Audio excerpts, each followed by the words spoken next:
às prestações sociais, à generalidade das prestações sociais, nomeadamente as que são pagas diretamente, por exemplo, pela Segurança Social, esses rendimentos não são rendimentos para efeitos do IRS, portanto, eles não são declarados, não é? Nomeadamente quando é as licenças de parentalidade, ou só o subsídio de desemprego, subsídio de doença. Pronto, tudo isso são prestações sociais que acabam por não estar sujeitas a IRS. Contudo, também é preciso fazer aqui uma pequena diferenciação de uma coisa que aconteceu bastante durante o ano de 2020 e também agora estará a acontecer, mas também estamos a falar de 2020. Foi o caso de haver casos que havia compensação retributiva, ou seja, os funcionários estavam, por exemplo, em layoff, não é? E recebiam o seu ordenado, sendo que no seu recibo, às vezes, poderia vir duas componentes. Uma componente que era o vencimento propriamente dito e depois uma compensação retributiva, não é? Portanto, que é um valor que é pago pela entidade patronal, mas que a entidade patronal recebe, pelo menos em parte, da Segurança Social.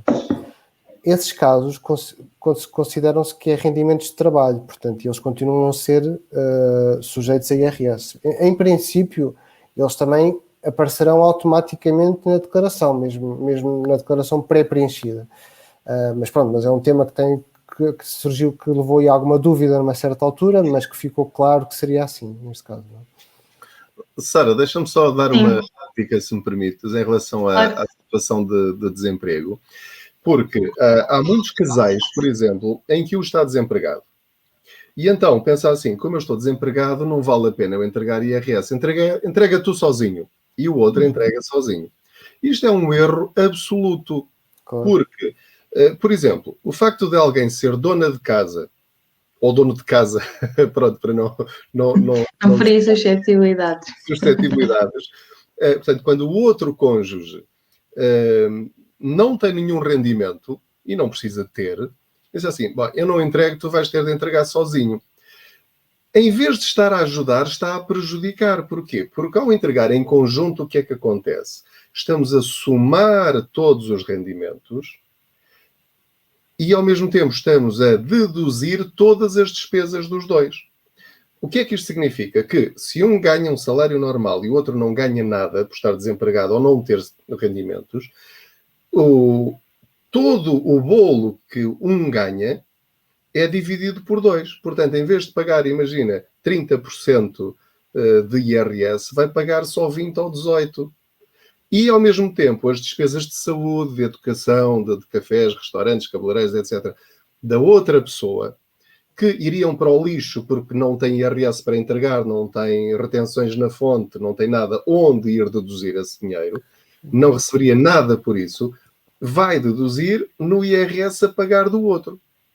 São estas pequenas coisas que às vezes as pessoas não sabem.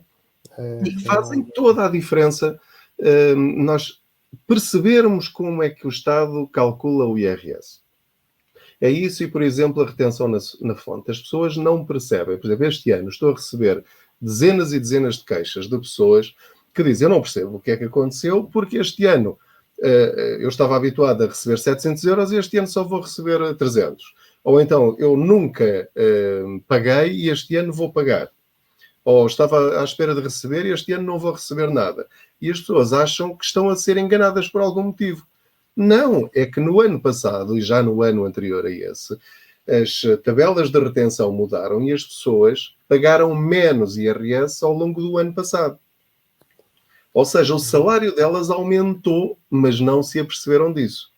Portanto, quando nós recebemos mais no salário, nós não nos queixamos a ninguém. Está tudo ótimo, maravilha. Né? Nem nos apercebemos que recebemos mais. Cai-nos o dinheiro na conta, está ótimo. Mas o facto de nós recebermos mais durante o ano, todos os meses, significa que agora temos menos onde ir buscar aquilo que pagámos a mais. Exato. Não há aqui nenhum erro de nenhuma parte. Pois. A questão é que, no mundo ideal das finanças, nós nunca devíamos nem pagar nem receber IRS. A retenção que nós faríamos na fonte devia ser exatamente aquilo que nós devíamos pagar. Agora, não é isso que acontece, porque nós não ganhamos, basta termos horas... outra situação dramática. Pessoas que recebem o salário mínimo nacional, mas que trabalharam imenso no ano passado, em fins de semana e horas extraordinárias, trabalharam nas folgas para ganhar mais dinheiro. Esse dinheiro soube-lhes bem, obviamente. Só que agora têm 800 euros de IRS para pagar e não percebem. Não percebem porquê? Porque agora, ao fazer o acerto de contas, aquelas pessoas, em vez... O Estado só reteve X% dos 650 euros. Mas o rendimento delas mensal, feitas as contas agora ao fim do ano, não foi de 650, foi se calhar de 800. E portanto, têm de pagar essa diferença agora, no IRS, porque não fizeram a retenção na fonte durante o ano passado. Quando nós começamos a perceber a lógica dos impostos e a lógica do IRS, depois torna-se mais fácil não sermos surpreendidos quando depois fazemos as contas e depois às vezes não fizemos, não pedimos faturas com o número de contribuinte, por exemplo, não é? Mas pronto, nós podemos falar sobre isso depois. Não é preciso ser um expert em fiscalidade, mas convém ao longo do ano estando atento a estas coisas, não é? Estes pormenores, seja o salário ou mesmo alterações que aconteçam relativamente ao IRS. Sim, assim, o IRS na realidade é muito abrangente, não é? Nós temos casos que são muito simples, às vezes um trabalhador que tem o seu ordenado regular, mas mesmo assim nesses casos, como o Pedro estava a referir, há sempre situações que é preciso cautelar, mas por vezes o preenchimento de uma declaração de IRS pode ser bastante complexo, não é? Depende das operações que a pessoa fez naquele determinado ano. Porque podem haver mais-valias imobiliárias, mais-valias mobiliárias, pode haver regimes excepcionais, pode ser um não residente. Na realidade, a abrangência é enorme, não é? Pode também ter rendimentos de capitais. Portanto, enfim, eu diria que na prática pode ser do muito simples ao muito complicado. Isso quer dizer que também a forma como a pessoa se tem que informar e o aconselhamento que tem que arranjar também tem que ser proporcional a essa complexidade. Eu diria que a pessoa tem que ter um pouco de percepção, o que às vezes não é fácil, não é? Mas quando duas coisas, uma delas é quando existem alterações àquilo que é o seu padrão habitual, não é? Portanto, se a pessoa normalmente só recebe o seu salário por conta de outra, mas naquele ano vendeu uma casa, pronto, se calhar vai ter que estar um bocadinho mais atento a como é que vamos fazer a questão do cálculo das mais-valias imobiliárias e o que é que tem que fazer a esse respeito.